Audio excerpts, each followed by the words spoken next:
ওরে বাবুরে, এ, আমি হলাম মুক্তিযোদ্ধা। 1971 সালে যুদ্ধ করছি। আমার এক পায়ের তিন আঙুল কাইটা রক্ত ঝরাইছি। যুদ্ধর শেষে একটা বন্দুক করে নিয়ে জমা দিয়া আমি মুক্তিযোদ্ধা হয়েছি। তে আমি ভাতা পাবো না, তে কেডাই পাইব? ইয়ে, আমার নাতি নাতনি সরকারি চাকরি করবো না তো কেডাই করবো? আমি সরকারি বিদ্যুৎ 300 ইউনিট চালাবো না, তে কেডাই চালাই? কোঠা বিরোধী আন্দোলন। ছাত্রছাত্রীরা যখন রাজপথে এসে তাদের একটাই দাবি, কোঠা বিরোধী বাংলাদেশ চাই, কোঠামুক্ত সমাজ চাই। এই আন্দোলনকে কেন্দ্র করে তারা রাজপথে অবরোধ করে তুলেছে এবং তাদের একটা দাবি, এই দাবি না মানা পর্যন্ত তারা রাজপথ থেকে সরবে না। গতকালও তারা আন্দোলন করেছে এবং আজকেও দেখা যাচ্ছে তারা নিয়মিতভাবে আন্দোলন করে যাচ্ছে। আরে এই হালারা আবার কোঠার বিরুদ্ধে আন্দোলন করবার লাগছে কেন? এরা কি আমাকে পথে বসাইব নাকি? আমি হইলাম মুক্তিযোদ্ধার নাতি।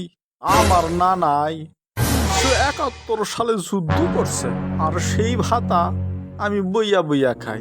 চাকরিও একখান নিয়া দিছে নানা, বাংলাদেশ ব্যাংকের গভর্নর। আর কি লাগে?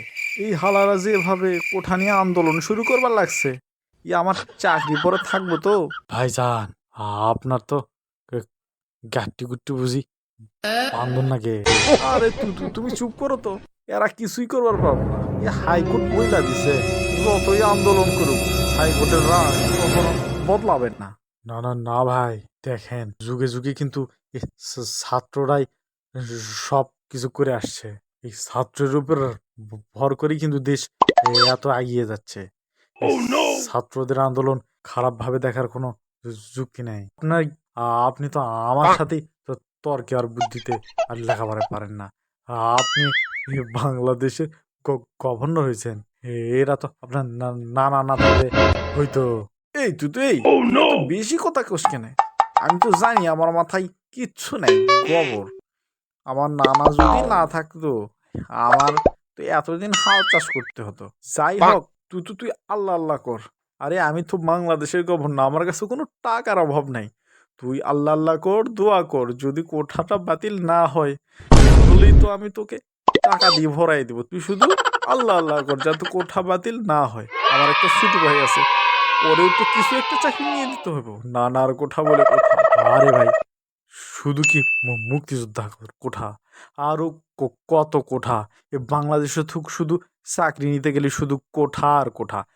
মুক্তিযোদ্ধা কোঠা, প্রতিবন্ধী কোঠা, আনসার ভিটিভি কোঠা, ক্ষুদ্র নিকুষ্টি কোঠা, এত কোঠা মধ্যে তো আমার মেয়েদের কোনো যাচাইয়ের স্থানই নাই। তুই ঠিকই কইছস, এটা আসলে উঠায় দেওয়াই উচিত। আমারও তো এখন বুঝে আসলো, তোর মাথায় একটু বুদ্ধি বেশি তো।